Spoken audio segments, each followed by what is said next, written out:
I believe that everybody has a story, and I'm fascinated to hear them.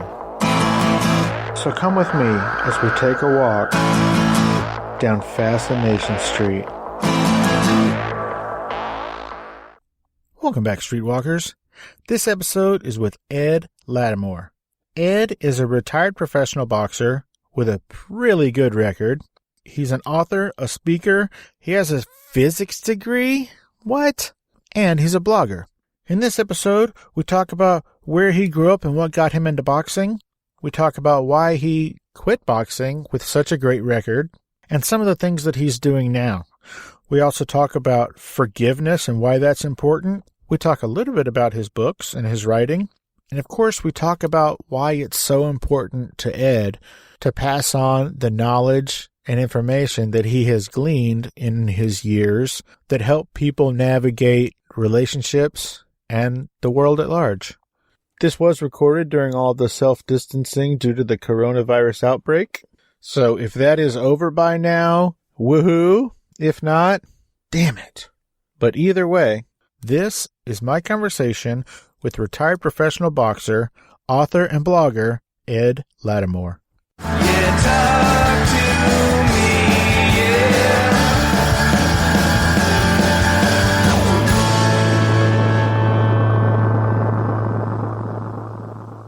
Welcome to Fascination Street Podcast, Ed Latimore. How you doing today, Ed? I'm doing great. How are you guys? I am wonderful. Thank you for asking. Before we get started, I do have a question for you.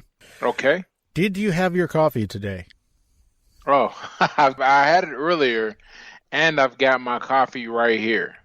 And this is an odd question, but how do you take your coffee? Completely black, man. So nothing comes in it, just black as my skin.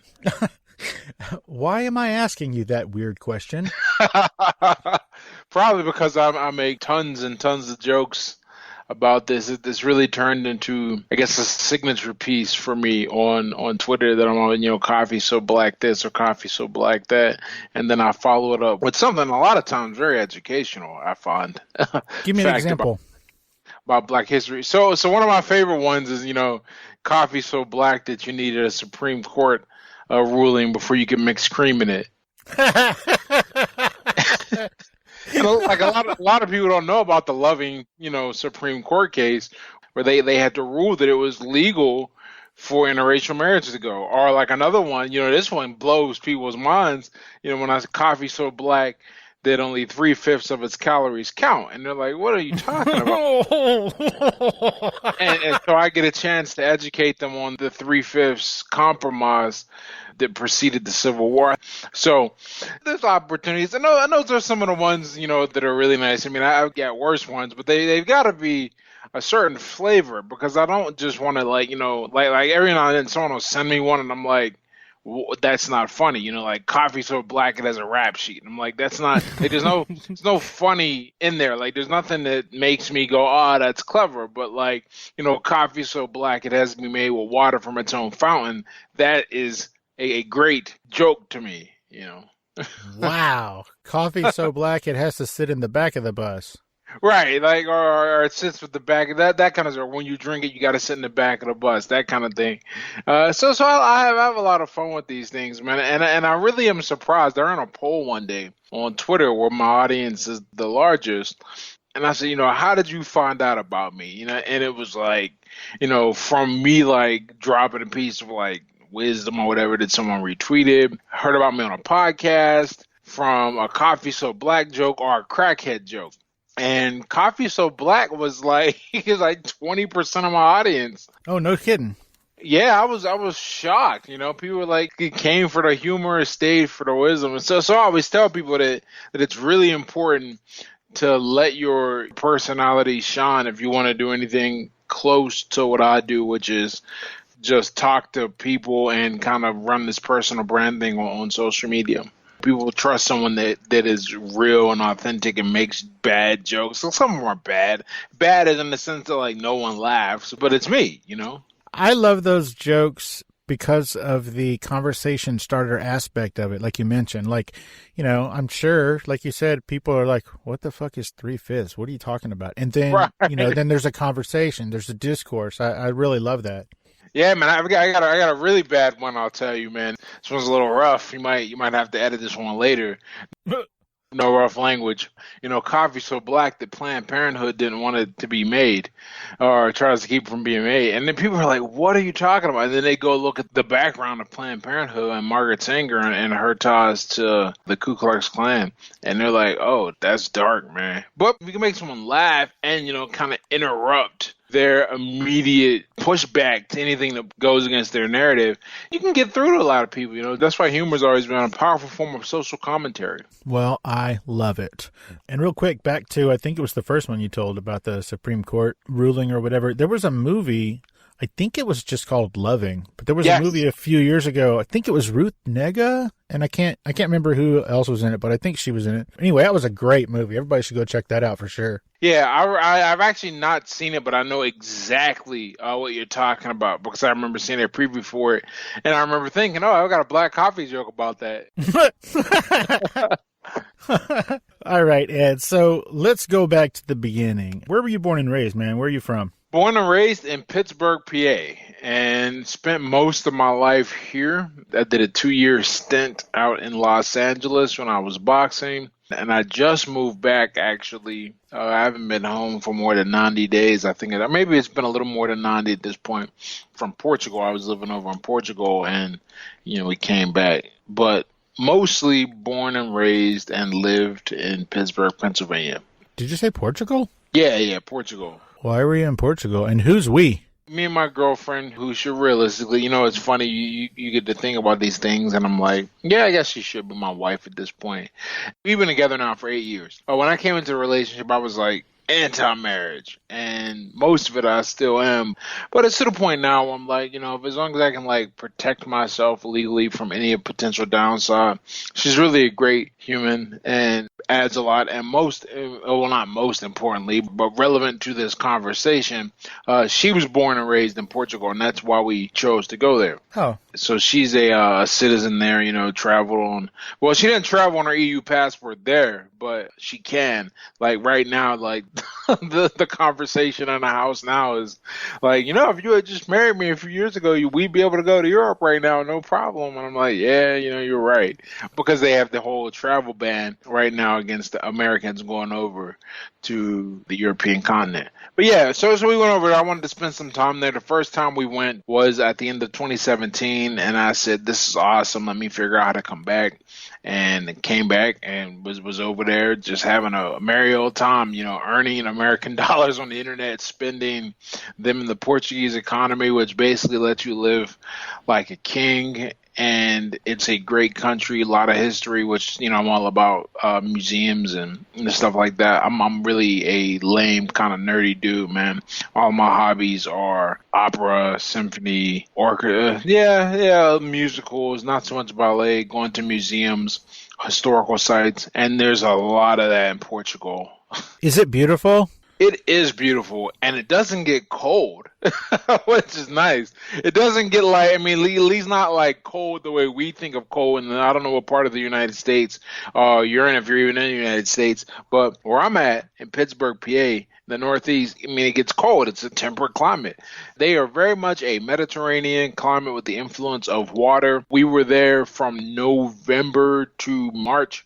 And I'm telling you, I think the coldest it got, there was a cold snap in January, and it went down to like the 40s at night. Like, I think like 47. But it didn't get like super hot either. It was like the warmest during the day. It was like 60 something. You always had to wear a jacket. But, you know, there was no shoveling snow or worrying about frozen rain or freezing rain, I guess, or anything like that. Nice. I'm in San Antonio, Texas, by the way. So, never mind then. Yeah, we don't like it cold here either.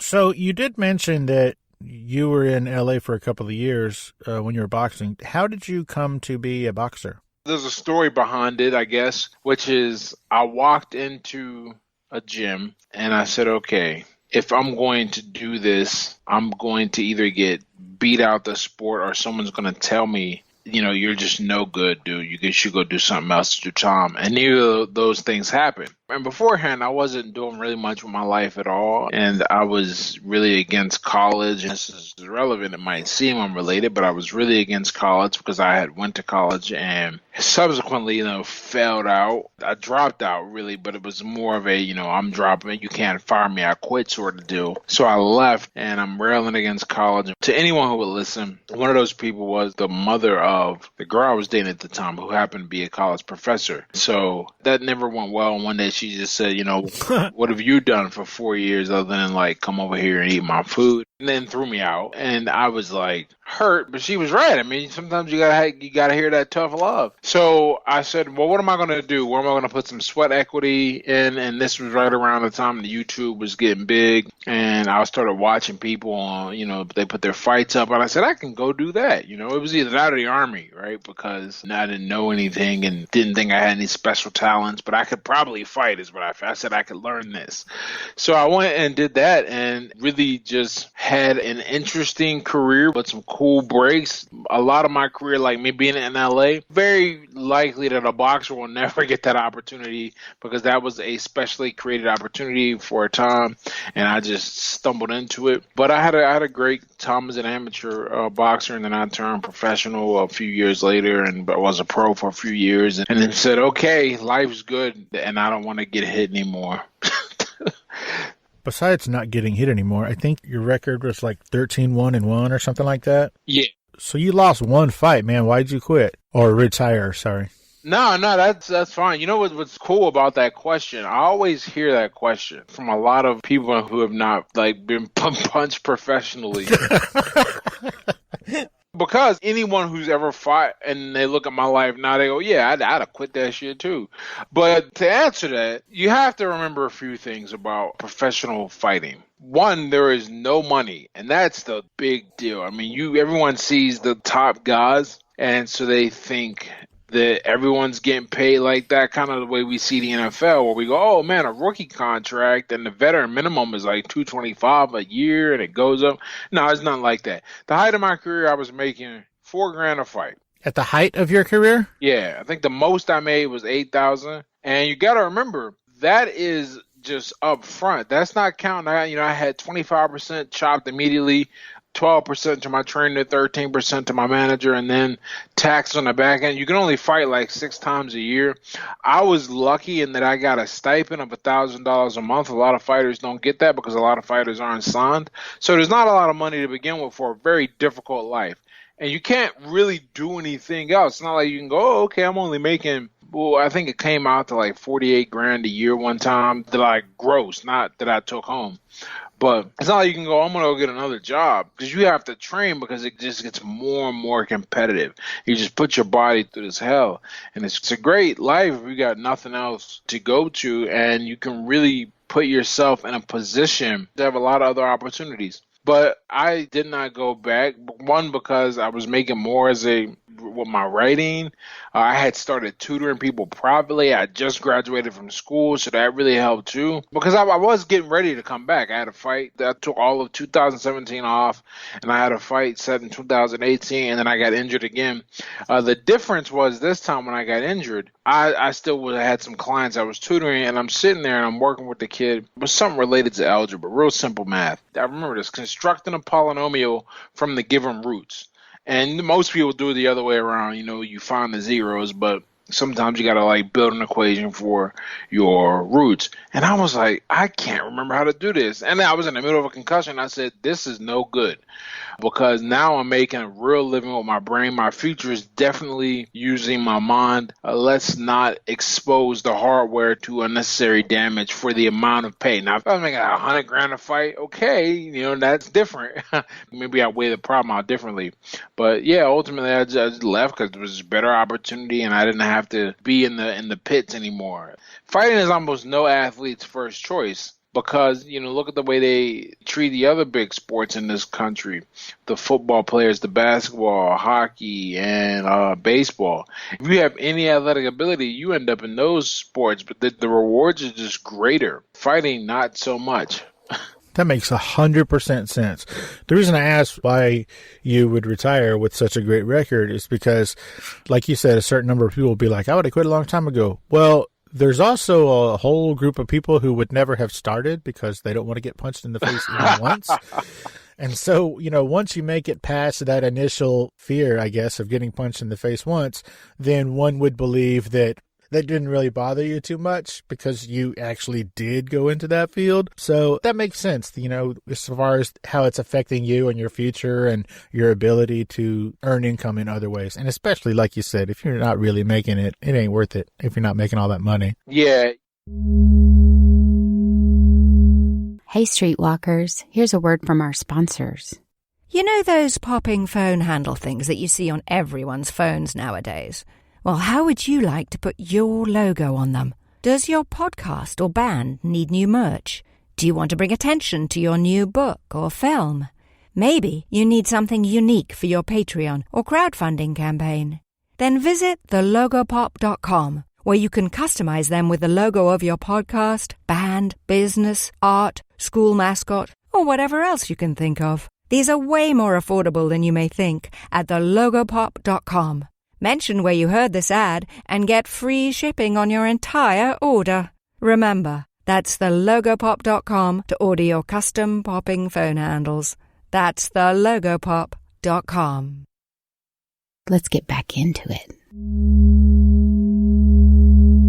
It's funny you say that, man, about the whole you get past the initial, like you got punched, it ain't that bad. No, it's always that bad. It's not like a tub of hot water where you just kind of get used to it and you go, okay, relaxing. Like, no, it's always miserable and it's always tough. The difference is when I started at 22, I didn't have anything else and I was hungry. I was like, let's see how far I could go. And I didn't know about the business aspect of it, especially at the professional level. My coach used to tell me, he goes, you sure you want to turn pro? My perspective at the time was, well, I'm already doing all this training. I may as well start getting paid to fight. And he's like, okay, kept warning me, but that's his job, to kind of make sure I go in there too with my eyes open. But you don't really know until you're in there. Like, for example, I remember when I said I'm going to go pro because a guy I was supposed to fight, he just didn't show. I drove like an hour away for an amateur show where you're not getting paid in the first place anyway because it's an amateur show, and he didn't show. And I said, I'm going to turn pro because I figure with incentives in place, this will never happen again. Don't you know that happened to me twice as a professional? Really? Yeah, but it was at lower club level shows, So, like, the things don't change, and more importantly, at least as an amateur, I didn't invest a bunch of time leading up to it selling my own tickets. There's a lot of fighters who got to do that. You got to sell your own tickets. You got to get out there and hustle. I didn't do that. I didn't pay for all the blood work and all that. Okay, I didn't put so much time in the training that I was paying for because I figured I would make a return on my fight. None of that. So there's stressors, man. It's a stressful way to make a living, and I was lucky. Here's why I was lucky. Because I realized that, boxing wasn't going to carry me through my entire life. And one day I was going to have to stop. So I started taking steps to prepare for the transition. I got a lot of flack for enlisting in the Army and then starting a very difficult degree right in the middle of my career. Right at the start of it. Like I was 3-0 when I shipped away to basic training.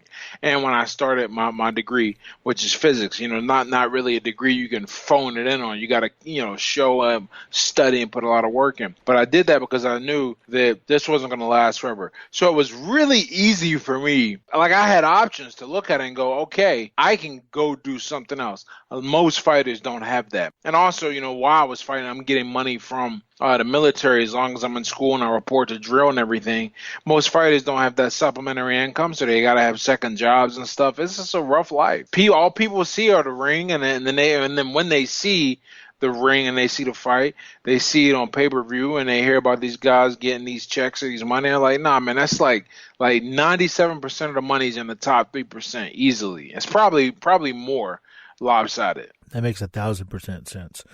Now, most people who get into boxing, it's because they come from a situation where they don't have a whole lot of other opportunities. Did that factor into your decision? Like, did you come from a poverty background? Oh, absolutely. I grew up about as poor as you can grow up in America. I grew up in a public housing project and everything, but I didn't start fighting when I was a kid. I don't want to say it didn't appeal to me. I just never took that road. I played football. In fact, I didn't like what I was saying about the other sports.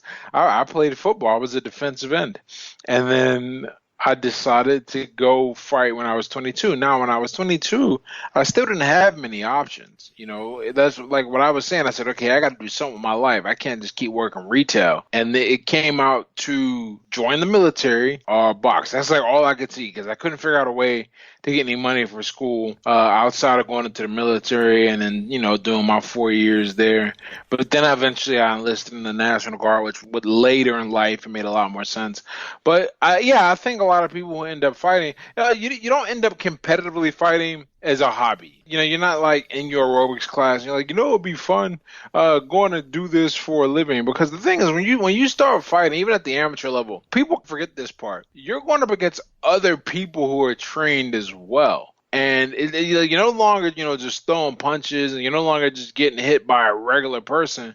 Like, I know how to throw a punch. Like, I'll never hit somebody in a street fight because I know how to do it correctly, and it's very damaging. In fact, I look at a lot of these videos whenever they have the fight videos, and I see people fight, and I go, thank goodness these people don't know what they're doing because they would hurt one another. But when you're in a ring, it's against another person who knows what they're doing. They're trying to hurt you too. And it's... it's painful, and you don't generally run towards pain, at least not without a great payoff, and the payoff is just not there. But you got to find something. You got to get something out of your life. I've talked, oddly enough, about a lot of the negatives of being involved, but the positive of this is it gives you purpose. It gives you a reason to structure and discipline your life. And I did not have that whatsoever. It highlighted problems I had. I would have never got sober if I wasn't fighting. There was just no way. I would have never noticed it. Or at least I wouldn't have had people around me who'd have been like, yo, this is affecting X, Y, Z. This is an issue, that kind of thing, That makes sense. It's hard to tell that you're in a hole or that you're in a situation sometimes if people aren't there to point it out to you. And it's hard to tell if something is a problem if you don't know the things that it's affecting. Exactly. I have an article on my site where I talk about, how to know if you have a drinking problem. And I took a different route than I think a lot of popular literature on the topic goes. I said, look, if you got nothing going on, you go work your crappy job for 30, 40 hours and you're an hourly guy and you look forward to the weekend or whatever. And during the weekend, all you do is drink and you're not trying to become a better person. As long as you're content and you're not a drain on the system or somebody else's life, I'm not going to tell you that you have a problem because you don't have a problem. Well, what is your problem? Like I can say that it's not the way I would live, right? But if you're comfortable, whatever. I think that you need to be striving for things so you can understand, okay, these are the weak parts. This is what's holding me back. This is what's keeping me from reaching it. And that is exactly how I figured out my issues with alcohol. I said, okay, wow. Every problem I have comes back to me doing something under the influence or me trying to get drunk. So I'm scheduling and moving things around, things like that. And so you don't really get to find out what's wrong until you're trying to get right, I think. I believe it was the great Dr. Drew says that alcoholism is drinking in the face of consequence. So like he describes alcoholism as, sort of like you, if you're, doing your thing and carrying your weight and going about your life and then also drinking, well, then that's not really a problem. But if you're drinking and then it's making you late for work or it's causing you to get into fights or it's causing you to miss things or whatever, like if you're drinking and your drinking is causing you consequences and you still drink, then that's when you have a problem. Exactly. Yeah, that's another great way to put it, man. I never thought myself, because when you have a problem, you don't think it's a problem because, you're kind of in the forest, so how can you see the trees, right?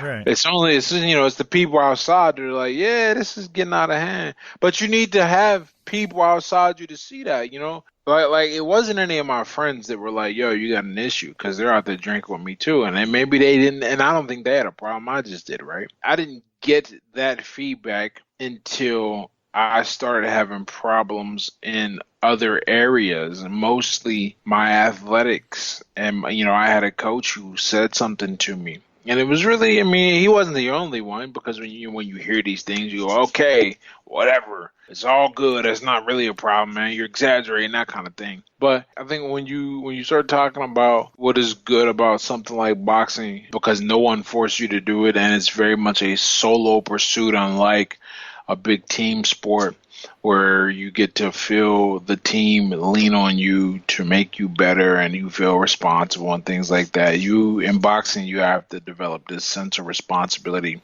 for yourself. And if you want to be good at this thing, then you will eliminate things that prevent you from being good at it. And that was my case with the drinking and boxing. So that's one thing I'm really grateful for when it comes to my fight career. Nice. So, how did a professional boxer who grew up in poverty come to be an avid competitive chess player? How in the hell does that happen? It's cool. Chess is like boxing, man. Poor people games. And by that, I mean anybody can play them. Right. Well, what do you need? You can make a board. You ever see Shawshank Redemption? I think Morgan Freeman. That's right. Made a chess set. That's just what he was doing. No, I like the way it makes me think. When you start studying chess and you attempt to improve, you realize that improvement is not seeing all of these moves ahead. That's impossible. Your brain just can't calculate that. Instead, what it is it's looking at a situation with many variables and many trade-offs, because you only make one move and you have to make the optimal move. So when you optimize something, you give up some things for what you think are better alternatives. You kind of minimize your opportunity cost, but maximize opportunity in general, and your opportunity value. And thinking that way, looking at all these and going, okay, what's the best move to make, given everything that's in front of me? Given, my opponent has the center. He has some diagonals occupied with that bishop. Okay, or I have this bishop gone, but I have two knights against this bishop and knight, so I need to make some outposts. What's the best move that does that, but also opens up the situation and gives me some attacking possibilities? Just thinking, how can I defend best, but also keep myself in position to be in the fight? This is a great way to think. I think this is a thing that's lacking today. People don't understand how to think in terms of order. I do this, that's going to happen, then this is going to happen, and then these other variables are going to open up.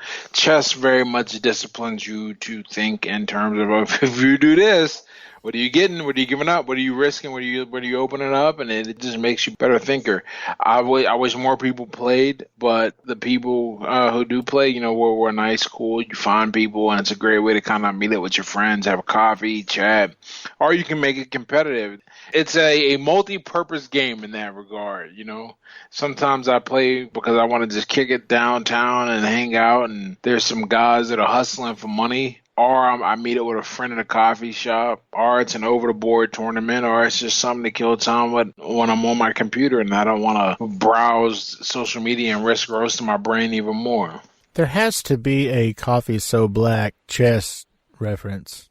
Coffee So Black, you have to drink it second or something.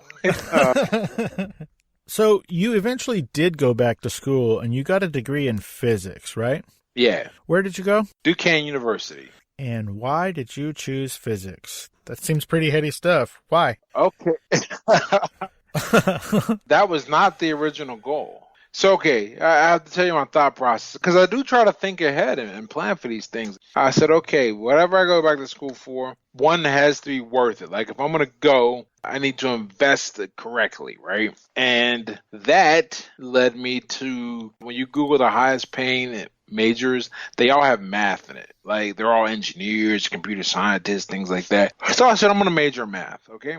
Because I didn't want to do lab sciences. I wasn't sure, right? And I thought I'd have to miss class because it's something related to boxing, or because I'd have to hold on a job or something like that.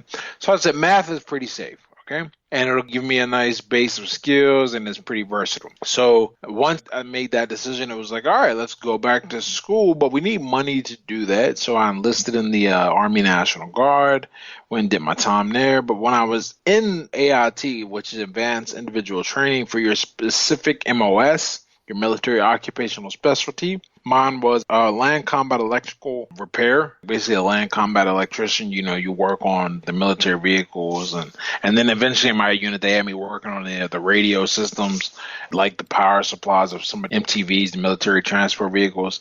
But in doing that, there's a 6-week course you have to take before you start your intense training, which is called BMAT, Basic Mechanical and Electronic Theory. I just realized how many acronyms there are for everything in the military. But you go through that, and I'm going through it, and I said, this is really cool. I think this is what I want to do. I want to become an electrical engineer. So I said, I'm going to figure this out. I'm going to take the risk. Even if I got to miss some labs, I'm going to make this happen. Well, I go and I start taking the classes, and the first thing, all engineers have to take physics 1 and 2. And in physics, I took my first physics class ever because I was always intimidated because I was a terrible math student.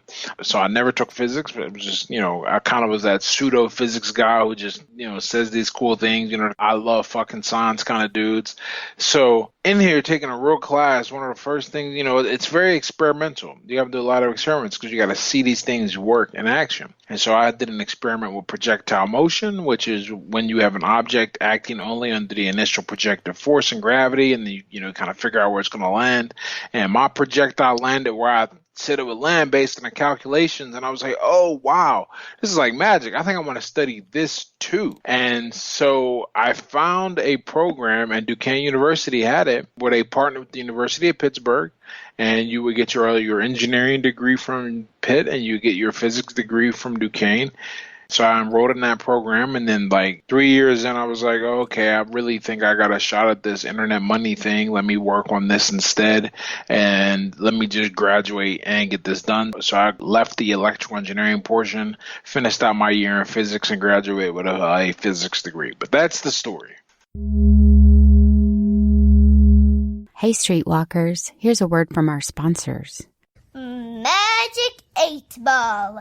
Should people visit disabilityshirts.com? Yes, I am sure. This is Sammy Haney. I play Esperanza on Netflix's Raising Dion, and you're listening to the Fascination Street podcast. If you're looking for some shirts with inclusive messages, check out my store, disabilityshirts.com. Let's get back into it. Now, a couple of times so far during our conversation here, you have mentioned internet money. What the hell is internet money? That is magical money, man. Thank goodness for the internet. What hasn't it brought to us faster? And more importantly, in this case, from a non-local perspective.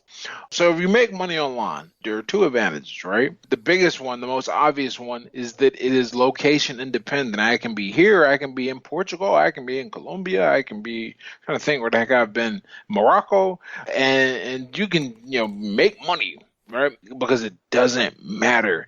And it doesn't matter because you don't have to be one place. And so if you're smart, that leads into the second big advantage, which is that it can become passive if you set the systems up correctly, and you learn your copywriting and all that good stuff, and you put together a good website. People will be finding you constantly, whether you're out there looking for them or not. So not only is the money location independent, it's totally passive. Every day, at the bare minimum, my website makes about $200 in sales, right? From things I put together, I host on the site. I'm always trying to grow the site, and life's good that way. So what I have now is this really nice network, nice system, and it's really cool how it ends up working. Nice. You gave a talk. I'm not sure what the occasion was where you gave this talk, but you gave a talk called Being Red-Pilled in a Blue-Pilled World. First, can you tell me what was the reason for that talk? What was the event? But then can you tell me what the hell does that mean? Okay, so the talk was given at the 21 convention in Orlando, Florida. And the 21 convention started years ago as kind of this dating pickup artistry thing, and it slowly matured into a men's conference, a men's interest conference. And so they reached out to me, or that would have been, I think that was my first speech. So they reached out to me and said, hey, do you want, actually, yeah, the first year they reached out to me to speak, actually, I was going to, and then I pulled out. I said, I was busy moving and busy in school, and I was really getting my ass handed to me by school. It was the hardest semester. So I said, there's no way I can do it. Then I went back the next year. They still were interested. So I said, cool, I'll come and talk. And had a good time, met a lot of people who follow me and interact with me, and they enjoyed the speech. As far as what the speech means, it's a paradigm. It's, are you red pill or are you blue pilled? Now, a lot of people like to limit that perspective to just discussing the dating world. I am not one of those people. I think that a person can be red pilled, and by red pilled, I mean you see what is actually going on versus a blue pill, what the narrative or the popular talking points are. Once you become red pill about a thing, you start to see that a lot of what you've been told is a lie or is misleading or serves a narrative that is counter to your well-being, although it's presented to be something that you should support and be for. And I understand that, borderline makes you sound like a conspiracy nut, but, it comes with the territory, I suppose. But the speech was how to deal with that when most people kind of by definition are not that way. And what happens to a lot of guys is that when they become aware of how a thing really works, we'll just say the dating market, because that's where that really came from. When they become aware of it, they want to go and tell the world. And then when the world is like, we don't care, shut up, go back to being you, then it's like, oh, and you become angry at these people and you feel like that you can't relate or fit in, which only fuels that anger. And some guys get stuck in it. We call it this red pill rage stage, when you go, oh, goodness, I've been lied to all this time and they want to keep lying to me. Well, that's what I was discussing, how to deal with that, how to move past it, how to really just come to a good place where you're not angry, where you're not bitter, where you really just use what you know to make your life better and hopefully the lives of some other people around you as well. Now, you mentioned anger just now when you were talking about that whole thought process. Why is forgiveness so important to you? Because you talk about it a lot. So why is that particular attribute, forgiveness, why is that important to you? Because one thing I've realized growing up, and not just coming up as a child into a young adult, but a young adult into, I guess, this is middle age. I don't know what 35 quite is. But one thing I've realized is that your internal peace or your internal state is going to influence a lot of your external world. If you walk around with a lot of anger, a lot of bitterness, envy, things like that, then it's going to be very difficult for you to form good relationships, to excel, to take care of yourself, to really make a mark in the world, or to build a life you want. And so for me, forgiveness is the way to deal with a lot of emotional trauma that we just inadvertently pick up as part of being human. There's no way around it. I mean, everyone's trauma, it differs, and some can be quote unquote worse than others. I don't think it's really useful to assign comparators like that between people and trauma. But I understand that people do it, and so we have to work with it and use those terms, because the goal really, when you teach something like forgiveness and when you practice it yourself, the goal is not for consensus, the goal is for results. And the biggest thing for me when practicing forgiveness is that I want my emotions and my mind to be clear. I want them to be free of hate, free of envy, free of malice. Well, those things weigh you down. But they're a natural response whenever we think something has been done to us, when we think a wrong has been committed against us. So you have to figure out how you're going to, because no matter, like, justice will hopefully handle a lot of this stuff. The example I gave in one of my articles about this is that, forgiveness does not supersede justice. Forgiveness is for your internal self. Justice is to right the wrong in the world and hopefully prevent other people from having to endure it. And the example I gave was like, okay, like let's say you were abused as a child. We can put the abuser away, and that will prevent that person from dealing with or abusing anyone else. But what are we going to do about you? How do we make sure that you don't take that issue out on other people? There's no justice that can do that. It's only through a process of forgiveness, which takes on different words, you know, like therapy or whatever. But forgiveness is a really big part, so you can stop feeling like you need to balance those books. You can stop feeling like you need to take it out or that the world owes you something. I love that. A lot of people talk about how destructive hate is, and they're right, but nobody really talks about how strong forgiveness is. And like you said, you know, hate can destroy whatever, a relationship or people, you know, like physically harming people. But forgiveness is just as, if not more powerful, because it can build bridges, it can build relationships, it can heal. So I think that's really great that you're talking a lot about forgiveness. That's wonderful. Well, thanks. Yes, sir. You are also a writer. You're an author. I think you have put out 2 books and a guide. Yeah, 2 self-published books. Those are the things I call books for sure, because like you can buy them on Amazon or whatever. And the money is not not great on books, but you don't write for money. That's another one of those things you don't do for money. But yeah, when you sell them on Amazon, it's good. Sure. You write about how to develop Stoic street smarts. Yeah. What does that mean? Well, Stoicism first. Stoicism is the philosophy of kind of non-attachment. That's one way to look at it. Someone asked me, like, how would I define Stoicism once? And I was like, well, it's subjugating your emotions to your thoughts. You know, you don't stop feeling, but you don't act based on your emotions. You know, one of my favorite quotes about achievement, I think, sums up my perspective on Stoicism, which is the difficulty of a task is irrelevant if it's vital to your success. You know, Stoicism, you don't focus so much on how you feel when you take an action. You focus on what is the best course of action. And sometimes that's going to go against how you feel, but that's okay, because your feelings are just they're temporary, kind of almost by definition. They don't last. You're not going to be angry all the time. At least you certainly shouldn't. And if you are, then there's something wrong. Just as there's something wrong if you're happy all the time. So we look at that. You know, kind of why Stoicism evolved and why it was created or developed is that a lot of people do not think like this, and they do not have this framework for interacting with the world. And so working with that framework first, we got the Stoicism part, which is not acting on your emotions. The street smarts position is when you are aware of how the world really works. This is, you know, street smarts is just another way kind of for red pill knowledge, but maybe applied to less intimate or controversial topics.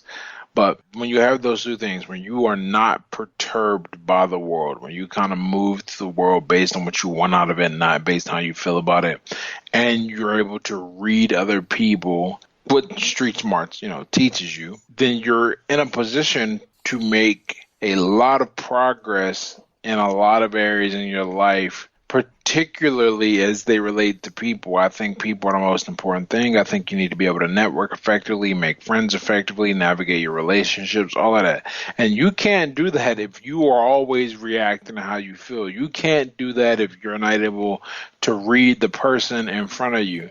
You have to be able to do those 2 things. Stoic Street Smarts is my way of explaining that in a nice kind of marketable fashion. But all the things I talk about come back to that topic. You know, are you making yourself better? And also, in a way, you know, staying aware of how the world is working so you don't get caught up in it and react to it. I love that. It's like you're unlocking a roadmap to how to deal with people and life. Oh, absolutely. Yeah, you know, people are life. One of my favorite authors, Aaron Clary, he says that people are the most important thing. And I always quote that when I talk about, like, you know, well, what should you do? How should you do it? Well, does it put you around humans? Will it make the humans around you better? Or will it make you an enemy? If it's going to make you an enemy and it's going to bring antagonism, is it worth it? Have you weighed the cost versus the value? You know, that kind of thing. Oh, I 100% agree. Switching gears just a little bit, Ed, tell me about your blog. What is it called? Where can we find it? And what would we find on it?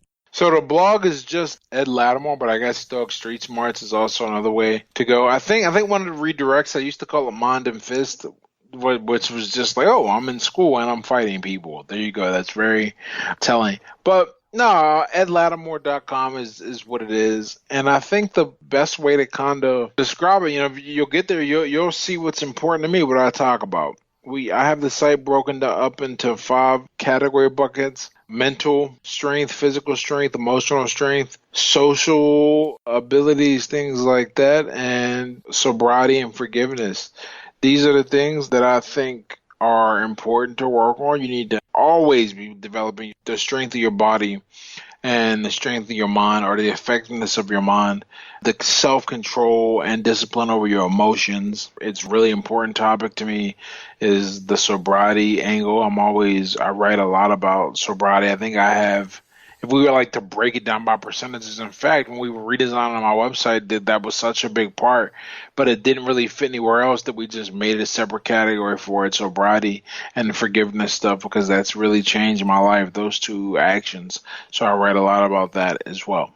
It sounds like you are, in essence, paying it forward. I mean, it sounds like you learned some pretty important life lessons, and you have grown because of them, and you're just trying to pass those along and pay those forward. I think that's dope, man. Good job. Thanks. That's what I always tell people, man. I am unbelievably grateful, for everyone that cares what I have to say and the time period that I live in and all of those things, because they play a big role. I'm able to sit here at 2:00 in the afternoon and do a podcast because enough people care to spend money on my products or read my stuff or things like that. So I never take any of that for granted. So I always try to pay it forward and write about what I've experienced.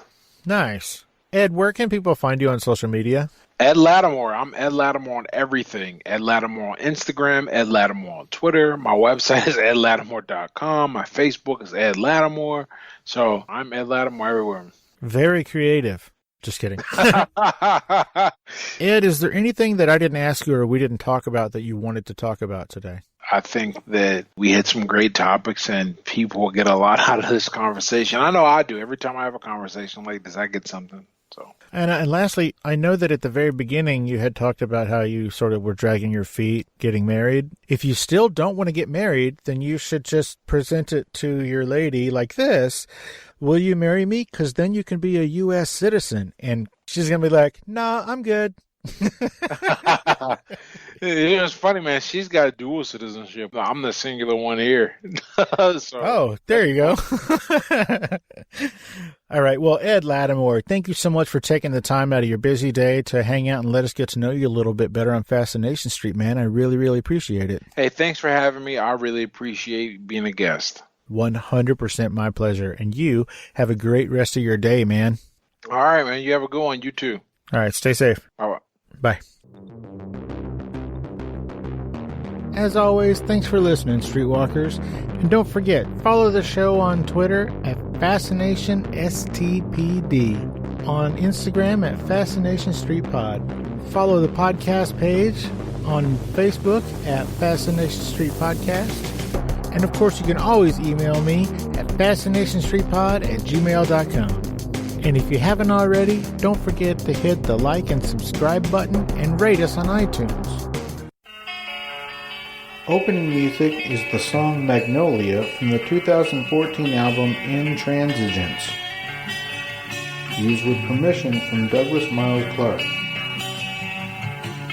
Closing music is Apollo from the 2001 album Into the Known by the band Sapphire. Thanks for hanging out with us and getting to know a little bit about our guest. We'll see you next time on Fascination Street.